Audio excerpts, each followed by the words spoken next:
Dans les pages sacrées de la Genèse, nous découvrons une histoire qui transcende le temps, une histoire de foi, d'obéissance et de promesses divines. C'est le récit d'Abraham, un homme dont la vie est un phare d'espérance pour des milliards de personnes. Imaginez un instant, Ur, une ville florissante de Mésopotamie, un carrefour de culture, de richesse et de polythéisme. Au milieu de ce tumulte vivait un homme nommé Abram, fils de Térakh. Sa vie semblait tracée, ancrée dans les traditions de sa patrie.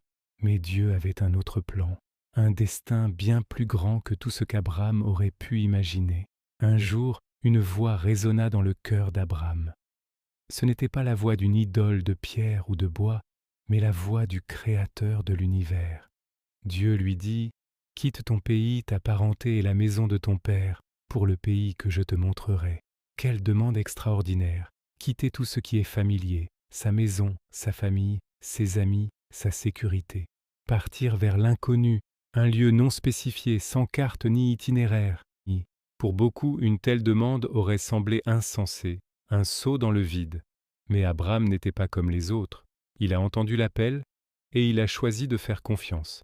Accompagné de sa femme Saraï, de son neveu Lot et de tous leurs biens, Abram, âgé de 75 ans, se mit en route. Ce n'était pas le voyage d'un jeune homme en quête d'aventure, mais la marche d'un homme mûr, qui laissait derrière lui toute une vie, mue par une foi inébranlable. La promesse de Dieu était la boussole d'Abram. Dieu lui avait dit « Je ferai de toi une grande nation, je te bénirai, je rendrai ton nom grand, et tu seras une source de bénédiction. Je bénirai ceux qui te béniront, je maudirai celui qui te maudira, et toutes les familles de la terre seront bénies en toi. » Pensez à la portée de cette promesse. Abram et Saraï étaient âgés et n'avaient pas d'enfants. L'idée de devenir une grande nation semblait humainement impossible. Pourtant, Abram s'accrocha à cette parole divine. Sa foi n'était pas basée sur ce qu'il voyait, mais sur celui en qui il croyait. Leur voyage les mena à travers le pays de Canaan. Partout où il allait, Abram construisait des autels pour l'Éternel. Chaque autel était un témoignage, une déclaration publique de sa foi et de sa dépendance envers Dieu. C'était sa façon de marquer la terre, non pas avec des drapeaux de conquête, mais avec des monuments de dévotion. Il marchait dans un pays qui ne lui appartenait pas encore, mais il le parcourait comme un héritier, confiant dans la promesse de son Père céleste. La vie en Canaan n'était pas facile. Il y eut la famine, qui les força à descendre en Égypte. Il y eut des conflits, comme la séparation nécessaire d'avec son neveu Lot pour maintenir la paix entre leurs bergers. Il y eut des guerres où Abram dut courageusement secourir Lot, fait prisonnier.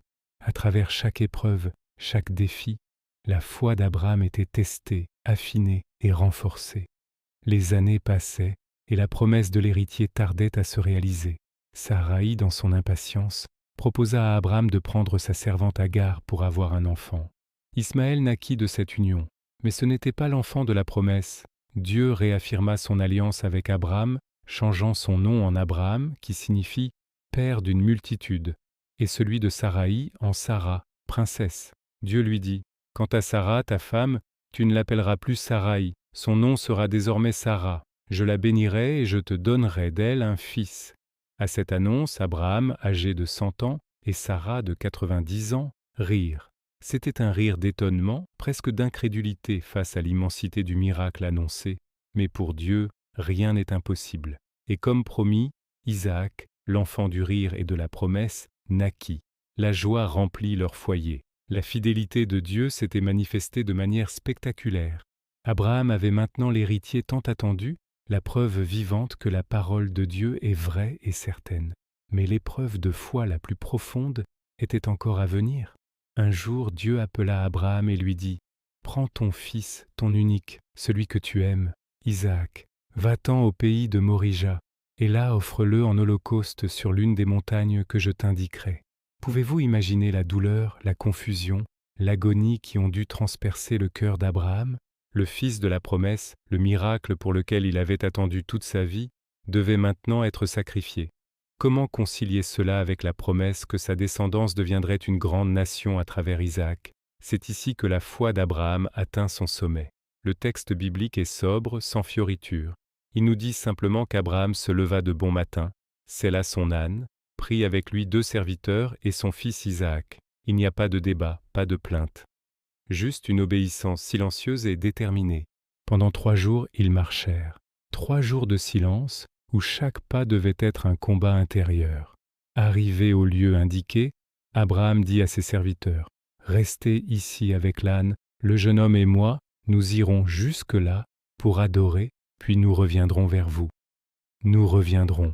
Dans cette simple phrase se cache une foi prodigieuse. Abraham croyait que, d'une manière ou d'une autre, même s'il sacrifiait son fils, Dieu était assez puissant pour le ressusciter et accomplir sa promesse.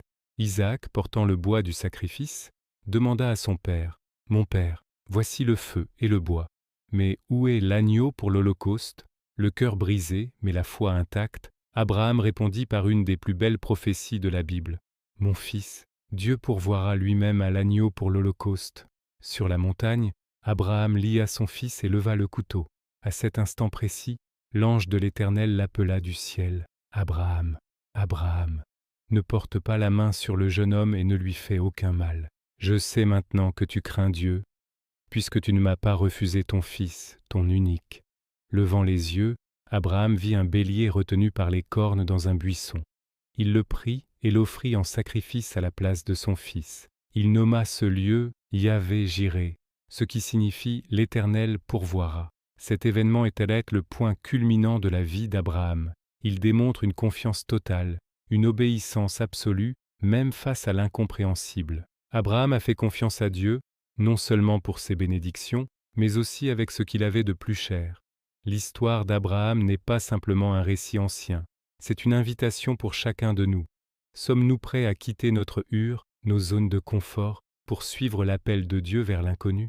Croyons-nous en ses promesses, même quand les circonstances semblent crier le contraire? Sommes-nous prêts à lui faire confiance avec nos Isaac, les choses que nous chérissons le plus? La foi d'Abraham nous enseigne que Dieu est digne de confiance. Il est fidèle à sa parole. Il pourvoit à nos besoins. Et son plan pour nos vies est bien plus grand et plus beau que tout ce que nous pourrions imaginer. Abraham est devenu le père de nations, et à travers sa descendance spirituelle, toutes les familles de la terre ont trouvé une source de bénédiction. Son héritage n'est pas un empire terrestre, mais un exemple éternel de ce que signifie marcher par la foi et non par la vue. En regardant ce vieil homme marchant dans le désert, le visage tourné vers le soleil levant, nous ne voyons pas seulement une figure historique, nous voyons un miroir de notre propre voyage spirituel, un rappel que, même dans les déserts de nos vies, la lumière de la promesse divine brille toujours, et que, comme Abraham, nous sommes appelés à faire confiance, à obéir et à marcher avec Dieu, un pas à la fois. Merci d'avoir regardé. Si cette histoire vous a inspiré, n'hésitez pas à aimer la vidéo, à la partager et à vous abonner pour plus de récits qui nourrissent l'âme. Que la foi d'Abraham vous encourage dans votre propre marche.